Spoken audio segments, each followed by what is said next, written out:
こんにちは。NJ の初心者向け AI 講座へようこそ。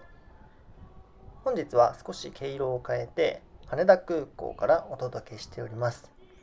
少し日本に滞在しておりまして、ドイツに向かう便に乗るところですね。普段はドイツのベルリンというところに住んでいるので、今回も羽田空港から一旦ヘルシンキ空港に行き、その後ですね、ベルリンに向かっています。で、この111番近くにラウンジがあると聞いたので、そのラウンジを今探しているところですね。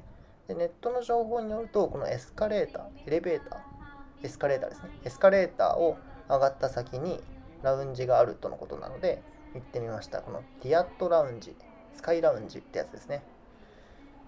で、このエスカレーターを登っています。スーツケースを持っているので、本当は歩きたかったんですけど、歩けずといった感じですね。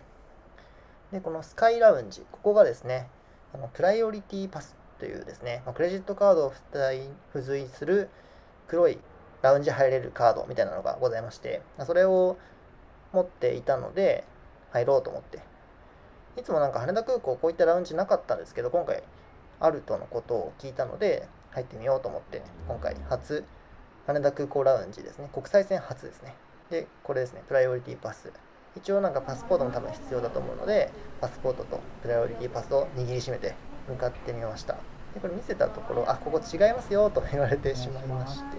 プライオリティパスですと4月26日から場所が変わりまして、失礼します。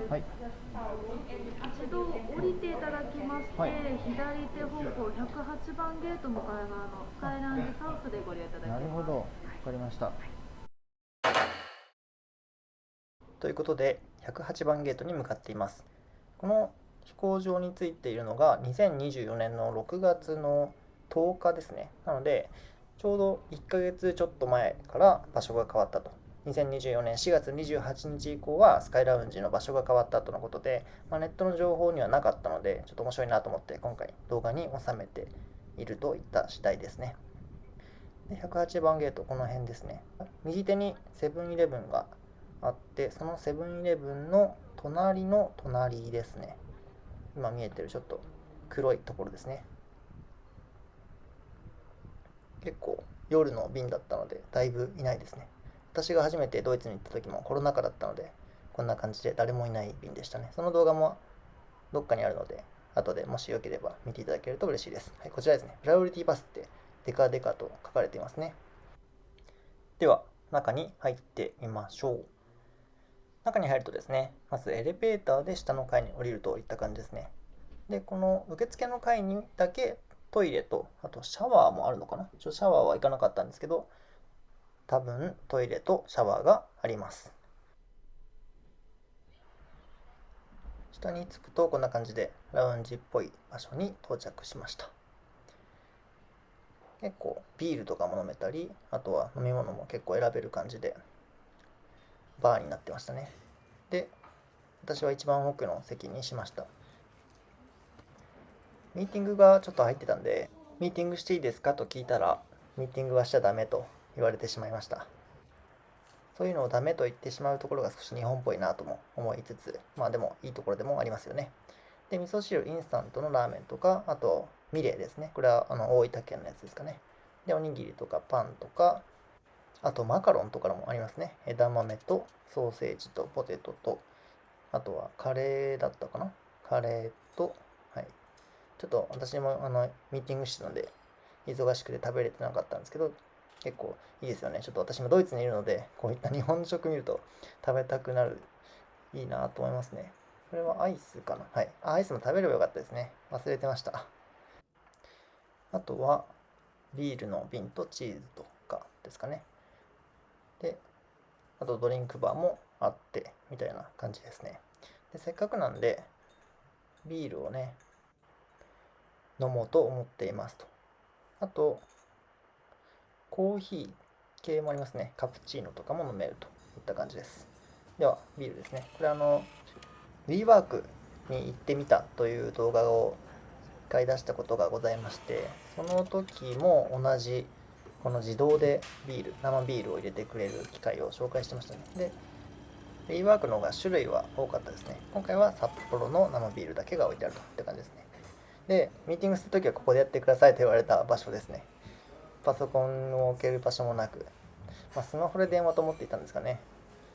ちょっとここじゃできないなとも思いつつミーティングをしていましたと。はい、でヘルシンキに到着しました。結構長かったですね。10時間以上乗ってたのかな。で私は友達に勧められた小説傲慢と善良っていう本ですね。なんか婚活的な話で、なんかこれ読んだ方がいいよって言われたので読んだやつ。これです。今小説持ってますね。まだ全然100ページぐらいしか読んでないですね。でドイツに来てなんか電車の中とかバスの中とかトラムの中で、時間があるので読んでますと。でこう QR コードをスキャンして中に入るとこんな感じですね。QR コードがなかなかスキャンできなくて、少し浮かすとできるということで、なんか隣の人が少し浮かしてたんで真似したら入れましたね。ちょっとコツがいる感じでした。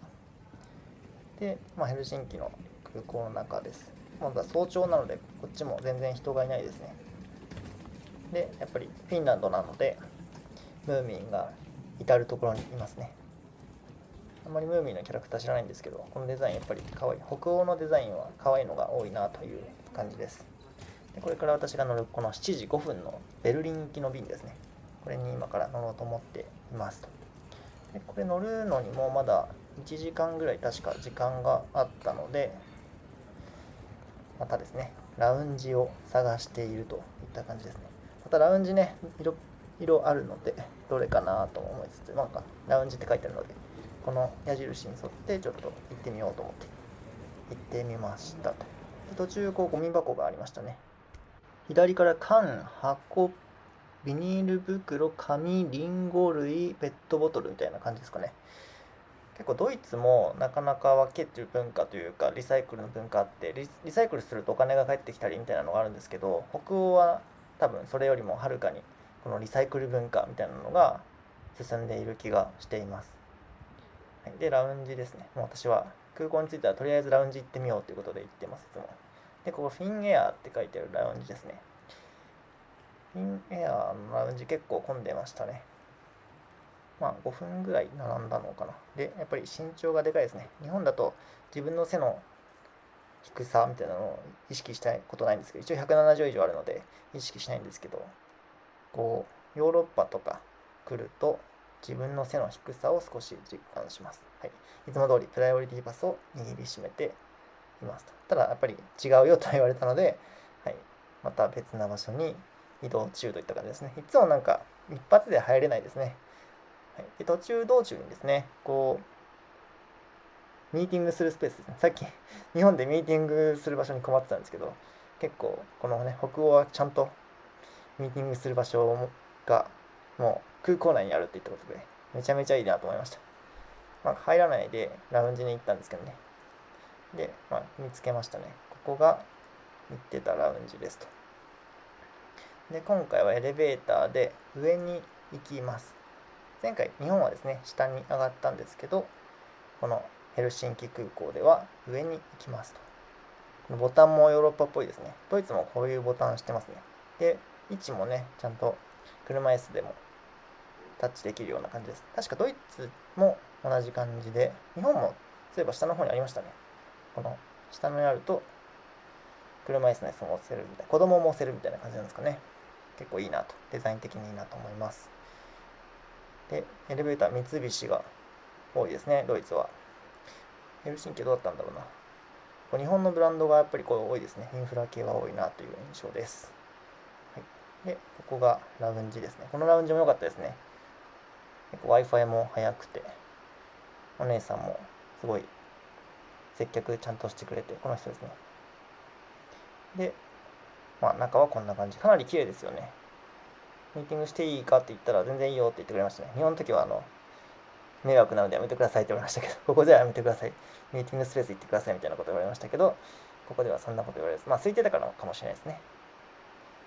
かなりいいですよね。なんかおしゃれな感じの。フィンランドは幸せな国ナンバーワンですからね。ただうつ病にもなりやすいと。でお酒もみんな飲むと。ちなみに幸せ度ナンバーワンっていうのは不幸な人がいないっていうのの指標らしいので、幸せな人が多いというわけではないみたいですね。不幸な人がいないというのがフィンランドの良さらしいです。はい、これがスープですね。今回はまた全然食べてないです。なんか朝食セットいるかって綺麗なお姉さんに言われたのでくださいって言ったので、その朝食イングリッシュブレイクファスト入れますかみたいな感じで聞かれたので、そのイングリッシュブレイクファストくださいって言いましたね。この辺全然食べてないですけど、いい感じにいろいろ揃ってて美味しそうだなと思っていますので、こう動画に収めていました。で、バーもあって、ビールも飲める感じになってましたね。で、こう朝食セット、イングリッシュブレイクファストが来ました。味がね、全然薄味でしたけど、まあ、ちょっと普段、またドイツに戻ったら結構いろんな濃い味を食べると思ったので、薄味がちょうどいいかなと思っています。で、これがトランジットですね。はい、トランジットあるから少し早めに行った方がいいよって言われたので、少し早めに行きましたが、これすごいんですよ。日本と韓国と、あとは、どこだろう。イギリスは、こう、すぐにね、並ばずに入れるっていう、なんかヨーロッパの市民じゃなくても、なんか日本人はかなり早く入れるということで、こうパスポートをね、スキャンして、これもなんかハイテクですよね。これも私前回なかったんで、これ初です。で、こうカメラ見てって言われるので、このカメラをね、見ます。これなんか日本の空港にもありますよね、これ。国際線にはこれなんですかね。スタンプじゃなくて、こうカメラで、こう、で、目を合わせて、なんか10秒ぐらいこれを見つめて、このクマさんですね、見つめていると、ゲートが開くと。これ人力なんですかね、それとも機械がやってるんですかね。わかんないんですけど。はい、開きましたね、ゲートが。で、これで中に入れて、でもうドイツに行けると。ドイツ行っても特にゲート、なんか審査みたいなのなかったんで、もうこれだけで済むのはすごいいいなと思いましたね。はい、で、トランスファーフライトということで、いよいよ便に乗れるといった感じですね。なんかこう時間かかると怖いなと思ったんですけど、意外となんかすんなり、もう10分かからず終わったんで、早いと思って、結局ここで待つことになりましたね。で、ちょっと観光がてら、ムーミンショップみたいなのもあったんで、ちょっと寄ったりしてましたね。この空港がすごい遊び心があっていいなと思っていました。で、これがベルリン行きの便のフライトですね。結構ヘルシンキ晴れてましたね。6月のいい感じの晴れ日和ということで。日本は暑いんですけど、みんな長袖着て結構寒い感じでしたね。でここからはですね、空のいい景色があるので、ちょっとここはぜひお楽しみください。それではどうぞ。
じゃじゃん。はい、というわけでですね、ドイツのベルリンですね、ブランデンブルク空港に到着しました。合計2時間のフライトで、またですね、傲慢と善良という小説を読んでいました。この時でだいたい150ページぐらい、200ページぐらいになったかな。